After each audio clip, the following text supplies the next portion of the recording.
dimension that is part. The difference can actually, we can begin with what could be seen as the obvious in terms of our even classrooms and all that. That obviously have changed. I also think that in the past, especially for the past few years now, some of us changed, and that's to the outgoing vice chancellor. Our time, our concern was really about Nigeria. Whether you look, our concern was really about Nigeria. Whether you look any group or not, even collectively, we as students, we were actively involved. Okay, I think what I was trained to be a sociologist, an anthropologist. I'm proud of that because it prepared me significantly for what I was going to do. And secondly, when I went back to my master's degree, I did sociology of development, which is essentially development studies. And that's, look at the whole issue of poverty, the issue of development, the issue of underdevelopment, and what are the underlying factor issues in development or non-development. How do you therefore, in a way, address the problem of underdevelopment in poor nations? That gave me first intellectual clarity of what development is and what poverty alleviation should be. The second is the fact of my engagement in the socialist youth movement. Very early, before I left university, I had ideological clarity about what development should also be. It should be meaningful development, should be proving the condition of the largest segment of the society. And so when you put that together, my getting involved in poverty alleviation through the instrumentality of Lift Above Poverty Organization, LAPO, was actually a sort of offshoot of what I did in University of Benin. So, so when I therefore look back today, I thought I was intellectually prepared to do what I was doing. I was also ideologically prepared for what I was doing. So this, to a large extent, account for the success we have recorded. Okay, sir. Please, sir, can you give us an insight about the early days of LAPO, how it started, and the challenges, especially that you faced when you started the organization? Okay. Let me also begin by saying that LAPO was a deliberate organization, in terms of what led to it remotely and also the immediate factors. The remote factors I have explained, my background in the study, and of course my eventual involvement in the cooperative movement when I graduated. Of course, my involvement in the cooperative movement was actually prompted by my ideological clarity in the University of Benin. I will explain this. When you want to go to special cadre in the civil service, administrative officer, cooperative, there were many of them. You write series of exams, beginning with one from ASCON. You go through various interviews, and eventually you get to the final interview, the Civil Service Commission. And is there they will say, okay, what do you want? And obviously, my mates, everybody want to be administrative officer. Yes, on time, work in the ministry, eventually end as a permanent secretary. And I think the panelists were actually surprised when I said I want to be a cooperative officer. And so they really look at my choice when I wrote the application, the form. First choice, cooperative officer. Second choice, cooperative officer. So and eventually they interviewed me, and when I came out, somebody was telling me, well, properly, you're going to be in the rural area and all that. But he didn't understand why I did that. In 1980, I think that was my second year. No, my third year university, completing my third year university. The 1980 vacation, I was posted to vacation job. I was posted to the cooperative department. And when I interacted with cooperators, and it came clearly that cooperative for me was going to be an institutional tool to address the issue of poverty. Going by the definition of cooperative I got there, which is like this. A cooperative society is an economic association of persons with limited means, under limited means, who pool their resources together, and from that pool, for me, that resonated so well with my perspective, movement of my graduation. That was why my first choice was cooperative officer. My second choice was there was clarity, no doubt at all. So I was taken, and good enough, I was sent to a training for 1 year in cooperative, and eventually I was posted to rural area in Ogwashuku. It was while I was working in Ogwashuku as a cooperative officer that somehow I got disillusioned. How did it happen? I saw that the cooperative movements at its worst, I think even what it is now, was not a very effective way. It was not managed in a manner. And the hope challenge was the challenge of visualization. Of visualization in this way, that the government official, including myself at that point, will, because the cooperative laws and regulations in states, I don't know then, even now, where the provisions of those cooperative regulations were not significantly different from the cooperative laws and provisions of the cooperative ordinance of 1935. This is the colonial era. Yeah. So the colonial era of concept of cooperative Africa was simply to organize these natives, these people who are not human, who are not very human. So the government officials who were white were to be involved in everything, control. But when you still take that to 1985, we are talking about that, obviously it stifled the growth of the cooperative movement. And I got the solution, and I now made up my mind. As a person, as an idealist who came and thought that the cooperative movement could be used, for effective poverty reduction, is the solution. So I now said, what else could be done? What could be done in a non-governmental manner? So that to the early days. I'll just give you the background. The early days. So what are the early days? I took 300 naira, 100 naira, 100 naira, 100 naira to 3 women, 100 naira to Felicia Moye, 100 naira to Monica Buike, 100 naira to Obiagele Nwoko. They were members of my church, Christ Children's Church, non-lost. I'm also a member of Christ Children's Church. Okay. In Ogwashuku branch. So I gave them every market day, 4th day, I will go and collect 10 naira as repayment. And within 5-6 market days, I had more than another 100 naira I gave to somebody else. And so that actually was the beginning of what. But this is the action. But what you need to also understand is this. LAPO didn't start with that action I have just described, that is giving money. LAPO started with a well-informed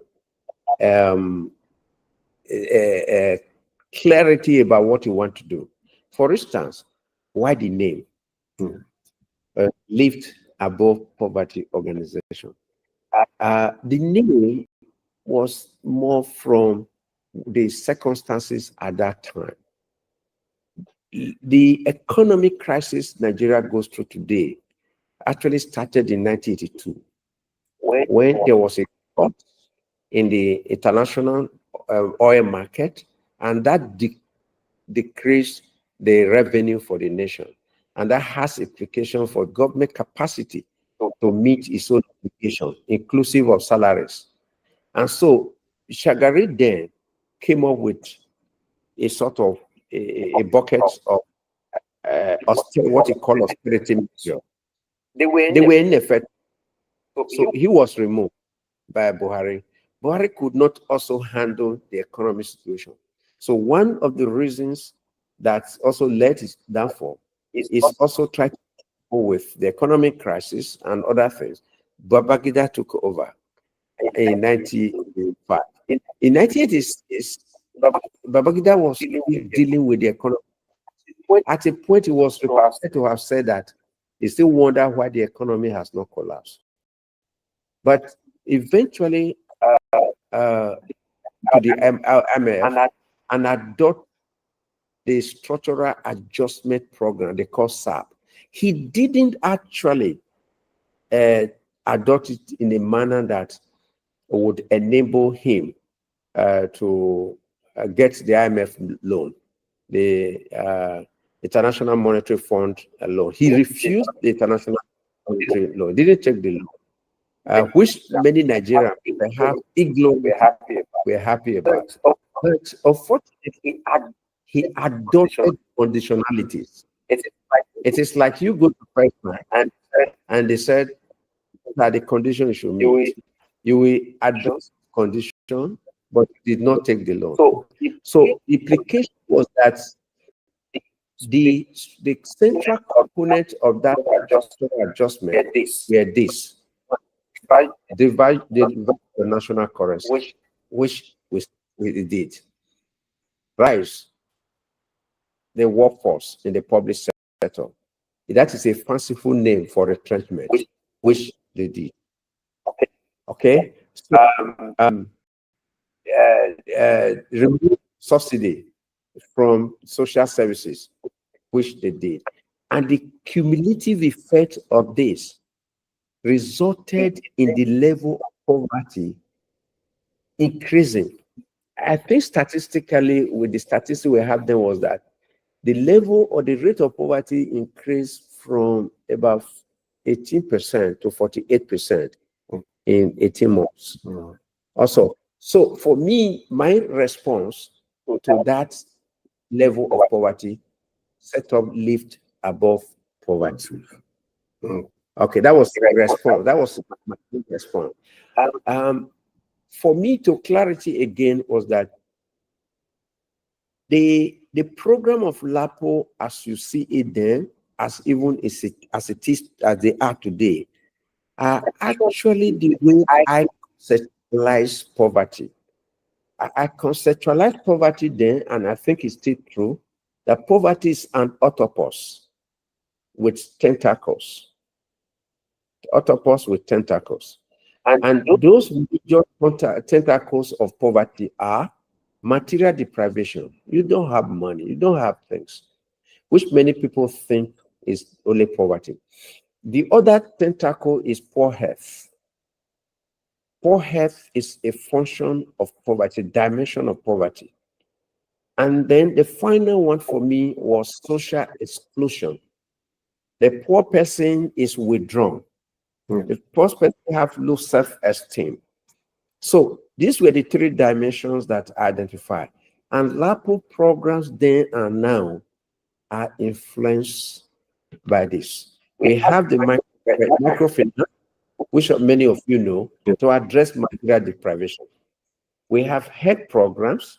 We have one of the best resource medical diagnosis center in South, based in Benin Medical Care, which plus other health things we do right here to address the issue of poor health. We have social empowerment program for about 20 years. We have run a 30-minute television program called Bridging the Gap to bring the issue of participation, gender equity, and social inclusion, to the fore, for people to the LAPO, therefore, was based on very clear foundation, and this is where we are today. So, what are the challenges? We talk about challenges. Yes, especially at that early stage. Yeah.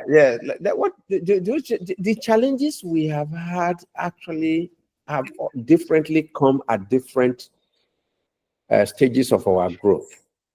At the beginning in Ogwashuku, when I was doing LAPO on the part-time, the biggest challenge then, when I look back, was the issue of acceptance. Here is a non-governmental organization. I saying that I will give you loan. You are not going to bring collateral. You are not going to bring guarantor. You are not going to be anything. We give you loan. And so many people, many poor people then felt that it was too good to be true. So we made effort, especially when you're organizing them into group. So that was a challenge for us. But when we had that acceptance, the next challenge was the challenge of having adequate fund to meet the needs. Okay, so I started with my own fund, and then eventually we got support from the Ford Foundation and other organizations. And over time, because of our strength, because of our impact, before our growth, we were able to leverage some even credit facilities from financial institutions. So we addressed that. The third one was the issue of people, that is staff. When you realize at that time that we never had anywhere to recruit experienced microfinance professional from, we never had. And so we have to invest massively in a training center, which today have transformed into a monotechnic. So we have to hugely invest in our training, and we overcame that. Finally, in 2001, 2002, we embark on what we call scaling up program, that we want to become big, want to reach millions of Nigerians and all that. That again presented its own challenges. But credit to my colleagues and credit to Nigerians, we were able to really scale up and made that huge impact in Nigeria and Sierra Leone. Okay, sir. We are gradually getting to the end of the interview, sir. So lastly, I can say by all standards that LAPO has been a success. If we consider the impact it has made in our society, we can say that. How fulfilled are you looking back all these years and this level of success? How fulfilled are you? Well, I would say I'm fulfilled, but like I tell people that I'm not super fulfilled or surprised because I've been involved. I've been in the growth, and when you are in the growth of something, you don't feel super. You're not surprised. You are not, so excited because this grow gradually. But there are areas I think we have missed. May have made some significant impact. The first one for me is the fact that we influence not only in Nigeria, Africa, we're part of those early institutions globally that influence a movement that eventually has been accepted. That is for poor people to be able to have institutional credit, to have an account in the bank. Before LAPO in Nigeria, what poor people ordinarily would want to get money is that money lender or from their savings group and all that. But we created a movement that ensure that poor people, no matter how poor you are, you go to a financial institution, you have an account, you have a credit, you go and take, you come, pay and take. For me, and today we have a large number of microfinance banks across the land today. And so I am happy that I was a part of those persons globally, and part of those persons and institutions in Nigeria that made that possible. I was a key consultant to the central bank on the formulation of the Nigerian policy. That is number one. Number two is the fact that I never knew at that point that we will make impact on unemployment. Today, within the LAPO system, when I talk about LAPO system, probably with people say group, we have about 11,100 full-time staff. This is not excluding the drivers, excluding the cleaners. Okay. For me, I think that, and not to say of many people who have worked in LAPO and left for other things. And so I think for me, that is also very interesting. The third one is, what are those institutions that have, come out of the LAPO? We started, that's Martin. We have the Benin Medical Care, which is a great diagnostic and institution. We have the first licensed microinsurance company in Nigeria. Actually, is doing well and making impact. We have the largest micro leasing company, micro investment services, which is the first micro leasing company. In fact, the MD is the president of the Equipment Leasing Association of Nigeria. And so we have the Sierra Leone. We have significantly also influenced the microfinance company in microfinance practice in Sierra Leone through the LAPO microfinance company there. So those are the look back. I think we have made some impact. Obviously, it makes me happy, not super excited. Thank you very much, sir. We're glad that you could create time to be part of the program for today. Thank you, sir. Yeah. Thank you. Thank you, sir. Yes. All right. Thank you. Thank you, sir. We'll be speaking. Okay, please go ahead, sir. No. I said, let me commend you for what you are doing. Let's begin to inspire the younger generation. People always say that your times were easy.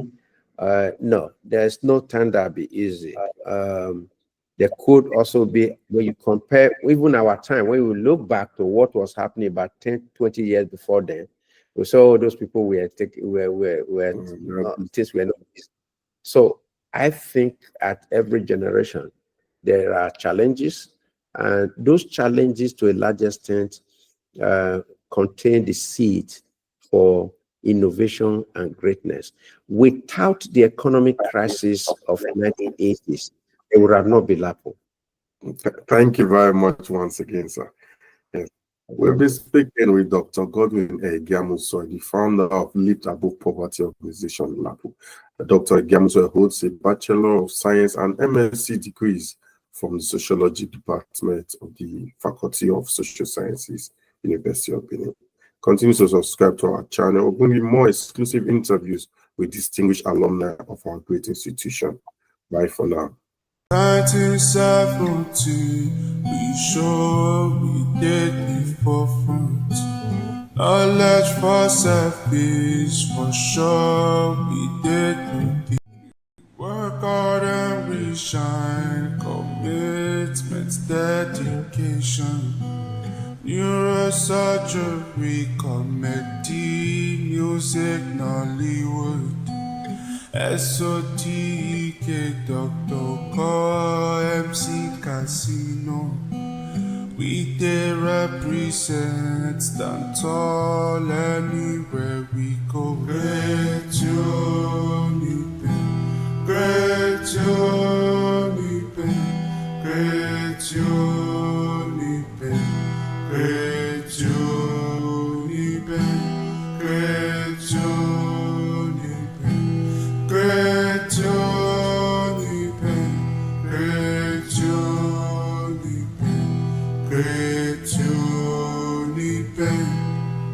Take a look at society, every sector, industry, you'll see. Hello viewers, welcome to another episode of the Uniben Alumni series. I'm so excited for today's episode because we have a young a young alumnus with us today. He is the talk of the town. Is when you mention his name in Nigeria today, everyone wants to associate with him because he has made himself firstly proud, then our university has made us proud. I'm talking about James Ojo Ale. Recently, during the 50th convocation ceremony of the University of Benin, James emerged as the best graduating student, not just the best graduating student, with a CGPA of 4.98. Let me welcome James. James, thank you for creating time. Very busy schedule you do have. Thank you for joining us. Thank you very much. Yeah, thank you very much for having me. Yes, let's start off, James, this way. You made a 4.98. That is wonderful. That is remarkable. Was it confirmed by the institution, by our university, that your CGPA is the highest the university has ever had? Normally they don't make that confirmation openly to you, but Okay. then if you look at the history, you'll discover that my CGPA happened to be the highest ever since the past 54 years of the Great University of Benin. Yes, I'm so proud of that. With such a CGPA, I've also reached out to the authorities, and I'm hoping to get a response from them to just make it official that since the university was established in 1970, precisely November 23rd, 1970, that this is the highest CGPA a student has achieved in the institution. Hopefully, they will get back to me as soon as possible. Let's talk about your course, petroleum engineering. Yeah. What was your motivation to study petroleum engineering? Because most times when we as young adults, we're applying for JAM, applying for tertiary education. We were either influenced by people around us or activities around us when it comes to our choice course, or we'll look inward and see what we know we are good at. Then we say, oh, this is an area I want to go to. So for you, James, what was it for you? What influenced your choice of studying petroleum engineering at our university? Okay, I would start by saying that I fell victim of the same circumstance where I had to follow my peers and pursue another different field for a couple of years for finally standing and sticking with petroleum engineering. So initially in 2016, where I graduated from my secondary school, I chose to pursue medicine and surgery. Okay. But after 2 years, I then migrated to petroleum engineering. I think it's a big transition for me.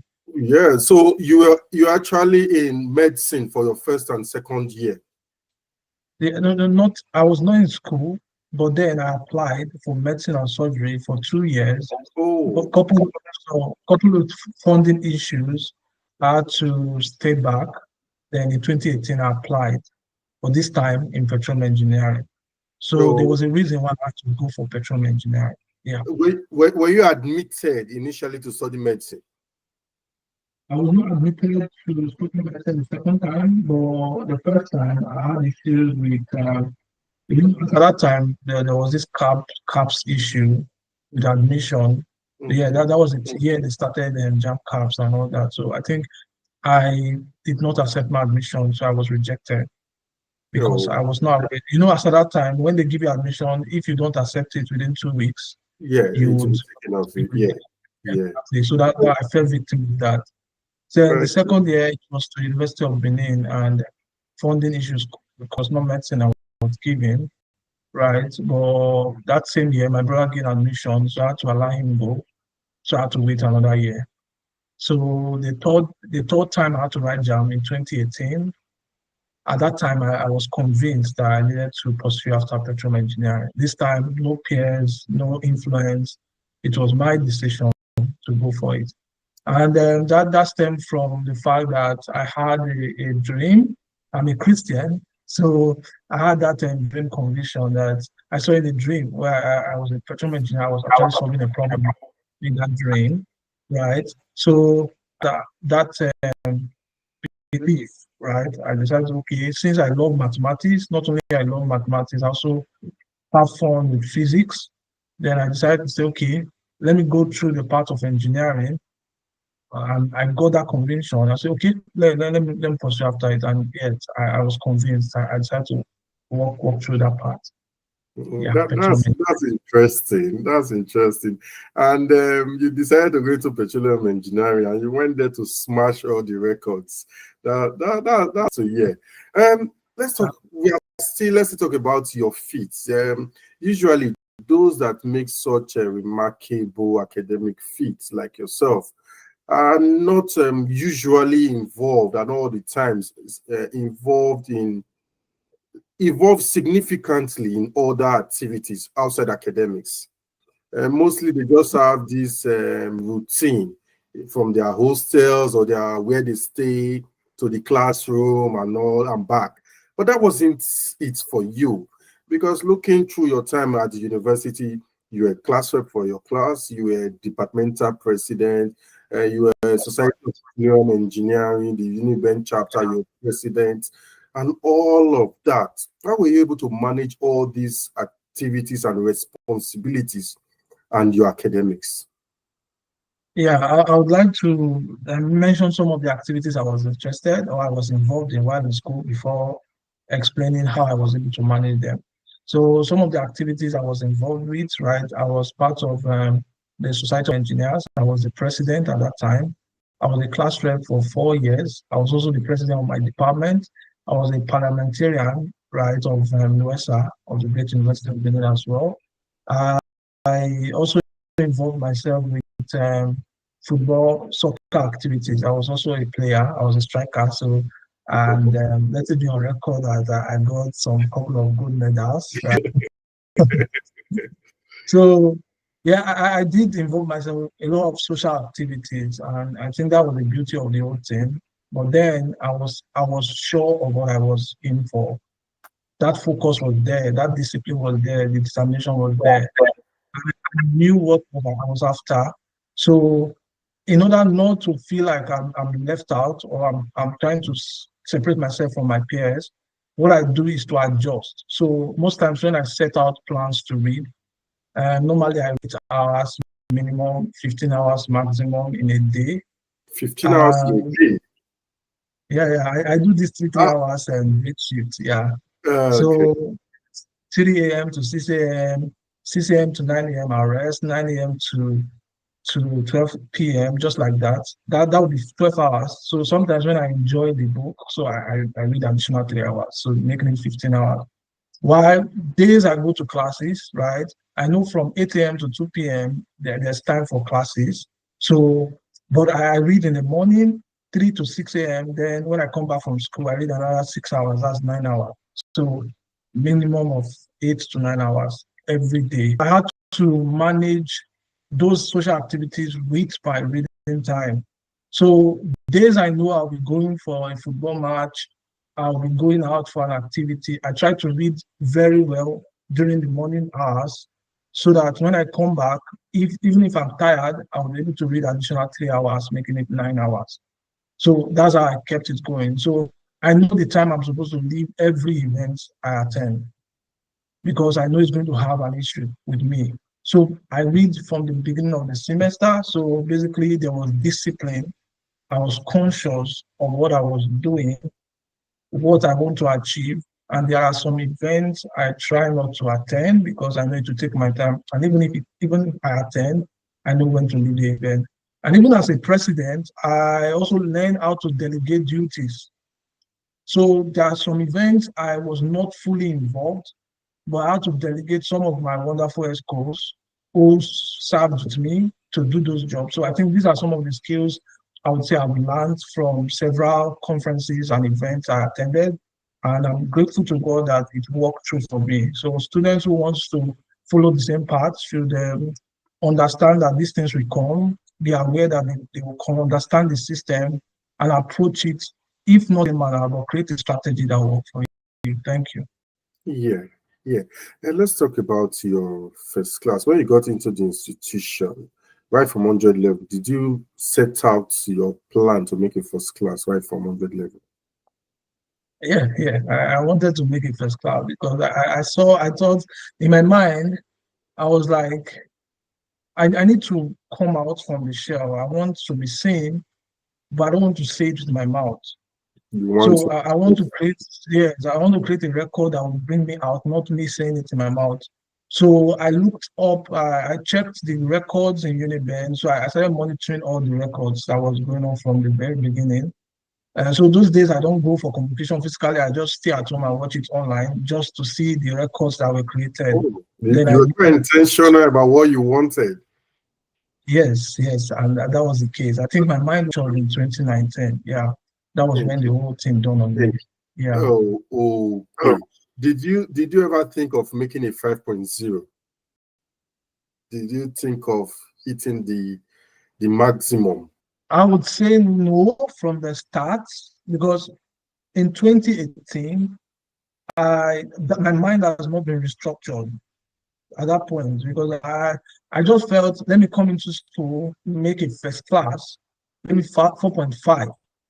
But in 2019, I met some mentors. That's why I told people that my life was I leveraged more mentorship, prayers, and effective planning. So I met someone who mentored me, Dr. Christus Topa. He mentored me in 2019 and helped me understand the engineering of the mind. So at that point, after that series of meetings I had with him, I went back and asked myself, what do I want to create for myself? What history do I want to create for myself? So that was when I discovered that the department has not had the best graduating student before from the Faculty of Engineering. They have had excellent students, amazing students with great CGPA, but there has not been anyone that has been named the best graduating student of the faculty. No, So when exactly, so when I knew that record, I said, okay, there's something to break. So I started looking up for the highest CGPA. So I had to calculate my CGPA at that point. I summed them up. That if I had 5.0 to what would be the highest I ever had. So I knew my limits. So my limit was 4.98. I knew I could not cross above that anymore. So I had to go for that. So that was why I limited it to that 4.9. But yes, I was intentional about it. Yeah. Okay, so How I wish the mind started from 2018. Probably you could have broken that. That's good anyway. Initially, it means your plan was to break the faculty record, not even the university. You had the intention of breaking the faculty benchmark. Is that correct? Yeah, that's correct, sir. Okay. With this CGPA 4.98, how many courses did you not make an A cumulatively? Okay. And with the regular courses, I think about two, three,